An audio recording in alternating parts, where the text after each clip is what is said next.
Hello everyone, welcome back to my channel. आज इस video में देखेंगे हम क्लास 7 के चैप्टर 3 क्वेश्चंस के क्वेश्चन आंसर्स।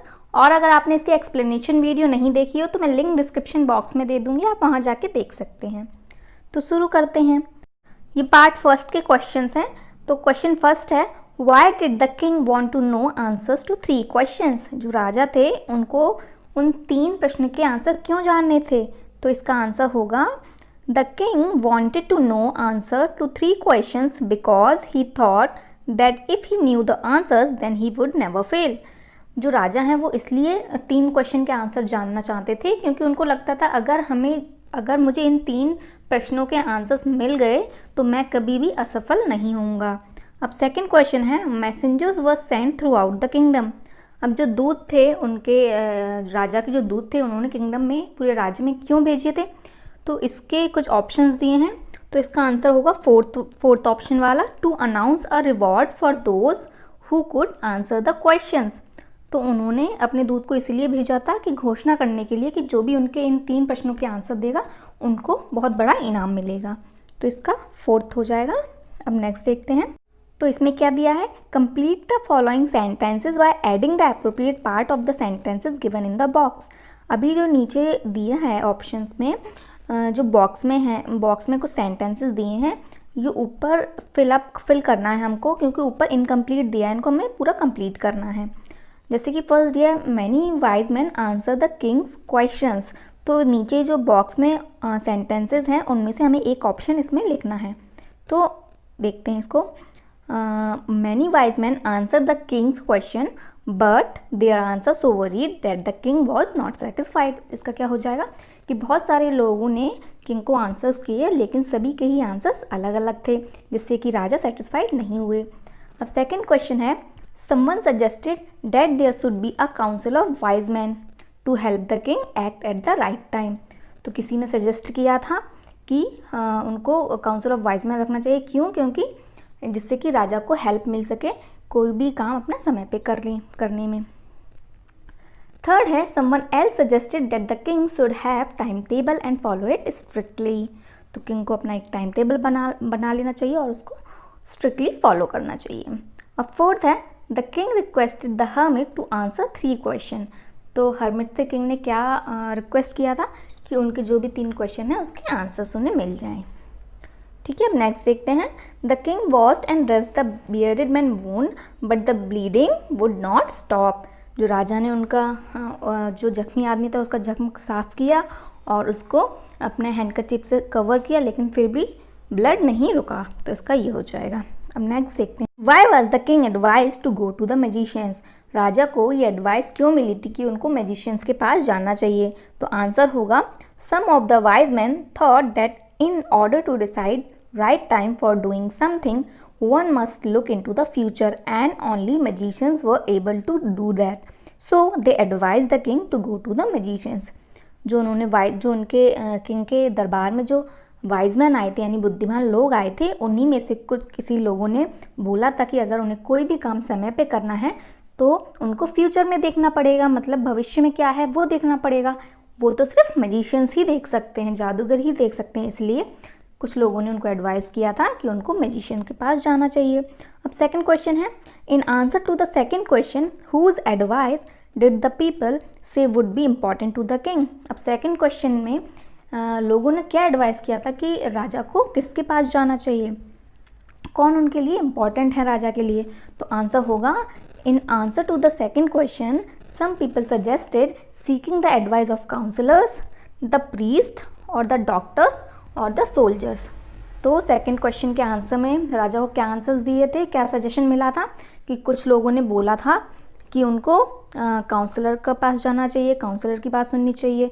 कुछ ने बोला था प्रीस्ट की, कुछ ने कहा था डॉक्टर्स की और कुछ ने कहा था सोल्जर्स की। अब क्वेश्चन थर्ड है, what suggestions were made in answer to the third question. अब उनको थर्ड क्वेश्चन में क्या सजेशंस मिले थे किंग को। तो आंसर्स होगा, in answer to the third question some said science will be the most important, others suggested fighting and some said religious worship। तो थर्ड क्वेश्चन में उनको सजेशन मिले थे, किसी ने कहा था कि उनको विज्ञान जरूरी है, किसी ने कहा था कि युद्ध बहुत ज़रूरी है, यानी फाइटिंग बहुत ज़रूरी है, और किसी ने कहा था कि पूजा पाठ बहुत ज़रूरी है। तो ये आंसर्स हो जाएगा। अब नेक्स्ट क्वेश्चन देखते हैं। क्वेश्चन 4 होगा, did the wise man win the reward, if not why not. तो जो बुद्धिमान लोग राजा के दरबार में आए थे, उन लोगों को रिवॉर्ड मिला यानी इनाम मिला या नहीं? अगर नहीं मिला तो क्यों नहीं मिला? तो ये इसका क्वेश्चन है। इसका आंसर होगा no, the wise man did not win the reward. The king got different answer for all the 3 questions he asked. He was not satisfied with any of them. तो क्या आंसर होगा कि नहीं, कोई भी वाइज मैन को reward नहीं मिला था। क्यों नहीं मिला था? क्योंकि जो राजा है, राजा को सबके ही आंसर्स अलग अलग मिले थे, यानी डिफरेंट आंसर्स दिए थे सब लोगों ने, और जिससे राजा बिल्कुल भी सेटिस्फाइड नहीं थे, संतुष्ट नहीं थे, इसलिए उन्होंने किसी को भी रिवॉर्ड नहीं दिया। ये हो जाएगा। अब नेक्स्ट देखते हैं। क्वेश्चन 5 है, how did the king and the hermit help the wounded man. जो राजा ने और सन्यासी ने उस जख्मी आदमी की कैसे मदद की? तो आंसर होगा, when the king and the hermit saw the large wound on the man's stomach, the king washed and cover it with his handkerchief. Since the blood did not stop flowing, he redressed the wound until it stopped bleeding. When the man felt better, he gave fresh water to him. Then, with the help of hermit, he took the wounded man into the hut and laid him on the bed. This is how they helped the wounded man. तो क्या किया उन लोगों ने? पहले राजा और hermit ने देखा कि उसको पेट में बहुत बड़ा जख्म है, तो राजा ने उसकी सफाई की और उसको ढक दिया अपने रुमाल से। लेकिन फिर भी उसका खून नहीं रुक रहा था, तो वो जब तक मलहम पट्टी करते रहे जब तक कि खून रुक नहीं गया। फिर जब उस जख्मी आदमी को कुछ अच्छा महसूस हुआ तो फिर राजा ने उसको पानी दिया, और फिर उसके बाद राजा ने और सन्यासी ने उस जख्मी आदमी को उठाया और उस कुटिया में, उस झोपड़ी जो थी सन्यासी की, उसमें वहाँ जाके उनको लिटा दिया। ऐसे उन्होंने उस जख्मी आदमी की हेल्प की। अब क्वेश्चन 6 है। क्वेश्चन 6 में 2 क्वेश्चंस हैं। तो फर्स्ट है, who was the bearded man, मतलब जो दाढ़ी वाला आदमी था वो कौन था? तो इसका आंसर होगा, the bearded man was an enemy of the king. He wanted to take revenge of his brother death by killing the king and taking away all his property. तो जो वियर्डेड मैन था, जो दाढ़ी वाला आदमी था, वो राजा का दुश्मन था और वो बदला लेना चाहता था अपने भाई की मौत की, जो कि राजा ने मारा था, और अपनी सारी प्रॉपर्टी, अपनी सारी संपत्ति वापस लेना चाहता था.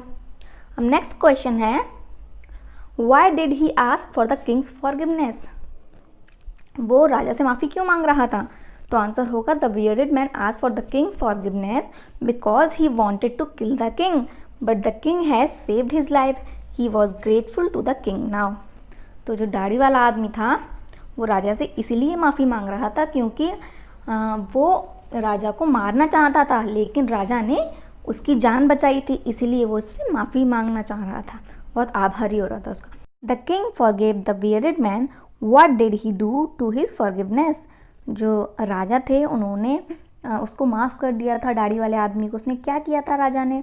तो आंसर होगा, the king showed his forgiveness by promising the man that he will send his doctor and servant to look after him and also promise to return all his property.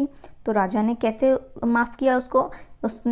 राजा ने उस जख्मी आदमी से, मतलब जो दाढ़ी वाले आदमी से वादा किया कि वो सारे उसकी प्रॉपर्टी वापस कर देंगे और वो अपने डॉक्टर्स और अपने सेवक उसकी देखभाल के लिए भेजेंगे. अब क्वेश्चन 8 देखते हैं. What were the hermit's answer to the 3 questions? Write each answer separately. Which answer do you like the most and why? तो जो सन्यासी थे उन्होंने कौन कौन से जवाब दिए, सबको अलग अलग लिखना है और बताना है कि आपको सबसे ज़्यादा किसका आंसर, कौन सा आंसर अच्छा लगा. तो आंसर होगा, in answer to king first question the hermit said that there is only one important time now.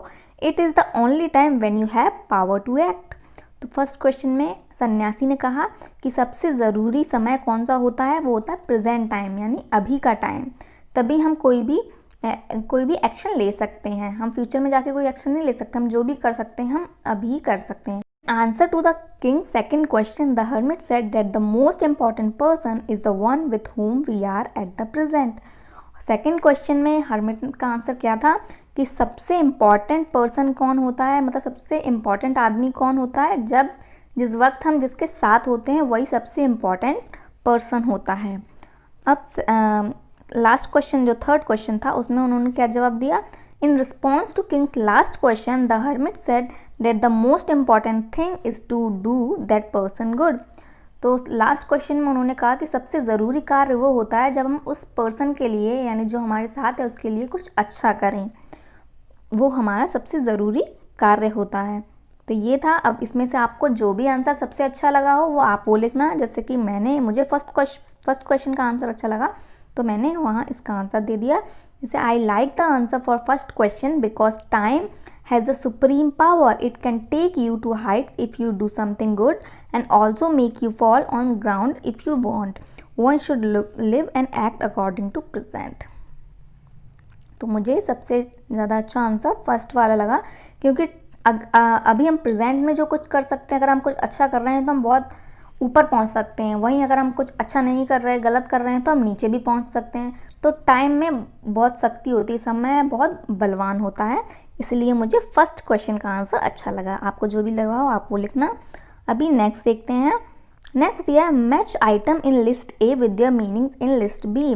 अभी इसमें ए दिया है और बी दिया है, तो ए में लिखा है वुंडेड, यानी वुंडेड का क्या मतलब होता है, बी में आपको उससे मैच करना है। ठीक है, तो मैं इसमें डायरेक्टली आंसर्स बता देती हूँ। जैसे कि वुंडेड का मतलब होता है सीवियरली इंजर्ड, यानी जख्मी आदमी बहुत ज़्यादा।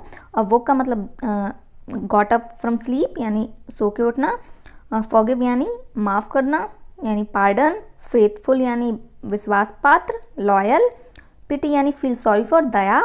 बेड्स के यानी small patches of ground for plants, यानी क्यारियाँ जो हम छोटे छोटे गड्ढे बना देते हैं ना पेड़ पौधे लगाने के लिए, वो। रिटर्न का मतलब वापस, तो गिव बैक। ठीक है, तो ये सारा हो जाएगा। सेकंड में क्या दिया है, each of the following sentences has two blanks, fill in the blanks with appropriate forms of the word given in brackets. तो नीचे फिल इन द ब्लैंक्स दिए हैं, जो ब्रैकेट में वर्ड दिया है उसका हमका राइट फॉर्म लिखना है, मतलब जो भी सही फॉर्म होगी। जैसे कि he has dash to help me, first ये एग्जाम्पल के तौर पे दिया है, तो ही हैज़ के साथ थर्ड फॉर्म लगता है, तो प्रॉमिस का प्रॉमिस्ड हो जाएगा। Do you think he will remember his promise, यहाँ आ जाएगा फर्स्ट फॉर्म। ऐसे ही जितने भी फिलअप्स दिए हैं उसमें हमको इसके सही फॉर्म लिखने हैं। जैसे कि फर्स्ट ये है, the dash said that only fresh evidence would make him change his dash, तो इसमें जज दिया है, तो जज इसमें लिखना है कि कौन सा फॉर्म कहाँ लगेगा उस हिसाब से लिखना है। ऐसे ही ये फिल इन द ब्लैंक्स दिए हैं जिसका मैं डायरेक्ट आपको आंसर्स बता देती हूँ। तो फर्स्ट हो जाएगा, द जज said that only fresh evidence would make him change his judgement, मतलब फर्स्ट में जज आ जाएगा और सेकेंड गैप में आ जाएगा जजमेंट। सेकेंड आ जाएगा, I didn't notice any serious difference of the opinion among the debaters, although they dash from one another over small points. तो फर्स्ट डैश में आ जाएगा डिफरेंस और सेकंड में आ जाएगा डिफर्ड। ठीक है, अब थर्ड है, it's fairly simple question to dash but will you accept my dash as final, तो इस दोनों में ही आंसर आ जाएगा, आंसर। फोर्थ है, It isn't necessary that dash should always be the mother of invention, यानी ब्रैकेट में नेसेसरी है तो उसकी एक में आ जाएगा नेसेसरी और सेकंड गैप में आ जाएगा नेसेसिटी। ओके, और फिफ्थ है, hermits are dash man, how they acquire their dash no one can tell, तो फर्स्ट में आ जाएगा वाइज एंड सेकंड गैप में आ जाएगा विजडम। ठीक है, अब सिक्स है, the committee has dash to make Jagdish captain of the team, the dash is likely to please everyone, तो फर्स्ट डैश में क्या आ जाएगा डिसाइडेड और सेकंड में आ जाएगा डिसीजन। ओके, अब नेक्स्ट है, asking for dash is as noble as willingness to dash, यानी इसमें फॉरगिव है तो पहले में आ जाएगा फॉरगिवनेस और सेकंड डैश में आ जाएगा फॉरगिव। ओके, अब नेक्स्ट क्वेश्चन देखते हैं। तो नेक्स्ट क्वेश्चन है स्पीकिंग एंड राइटिंग। अब फर्स्ट क्वेश्चन क्या है, imagine you are the king, narrate the incident of your king meeting the hermit, begin like this, the wise man answered my question but I was not satisfied with their answers, one day I decided to go and meet the hermit. तो क्या करना है, आपको इसमें story लिखना है, जैसे कि आप ही राजा हो और आप सन्यासी से कैसे मिले आपको यहाँ नरेट करना है, पूरा लिख के बताना है। जैसे मैंने आपको मैं बता देती हूँ आपको। I knew the hermit used to help only ordinary men, so I left behind my servants and bodyguards. I went to meet him wearing simple clothes. The hermit was an old man and he used to live in a hut amidst the woods. He was digging the ground in front of his hut. When I arrived there, he greeted me and continued his work. I informed him the purpose of my visit, but still he continued digging the ground. He looked tired, so I offered my help. He agreed, so I took the spade from him and started digging the ground. After digging for many hours, I again repeated my questions, but the hermit did not answer. Evening was approaching and now I thought of returning. Suddenly, the hermit showed me a bearded man who was running towards us. तो आपने explanation video देखना, उसमें मैंने पूरा explain किया है कि कैसे राजा हरमिट से मिले। तो वही स्टोरी जो है यहाँ पे एक समरी के तौर पे लिख दी कि जो राजा है वो हरमिट से कैसे मिले, ये सोच के कि मैं ही राजा हूँ। ठीक है, अब नेक्स्ट क्वेश्चन देखते हैं। Imagine you are the hermit, write briefly the incident of your meeting the king, begin like this. तो अब हम सेकंड क्वेश्चन में क्या बोल रहा है कि आप ऐसे समझो कि आप सन्यासी हो, मतलब हमको अब ऐसे आंसर लिखना है कि मैं ही सन्यासी हूँ और मैं अपनी स्टोरी बताऊँगा कि मैं किंग से कैसे मिला। तो इसमें दिया है कि आप ऐसे स्टार्ट कर सकते हो। One day I was digging in my garden, a man in ordinary clothes came to see me, I knew it was the king. अब यहाँ से हमको स्टार्ट करना है, तो आंसर सेकंड हो जाएगा। One day I was digging in my garden, a man in ordinary clothes came to see me, I knew it was the king, but still pretended to be unaware of his identity. He told me that he has come to me to get answer for his 3 questions. I greeted him and continued digging the ground. I was tired digging the ground. The king noticed this and offered his help. I agreed and gave my spade to him. After digging 2 beds in the ground, the king repeated his questions.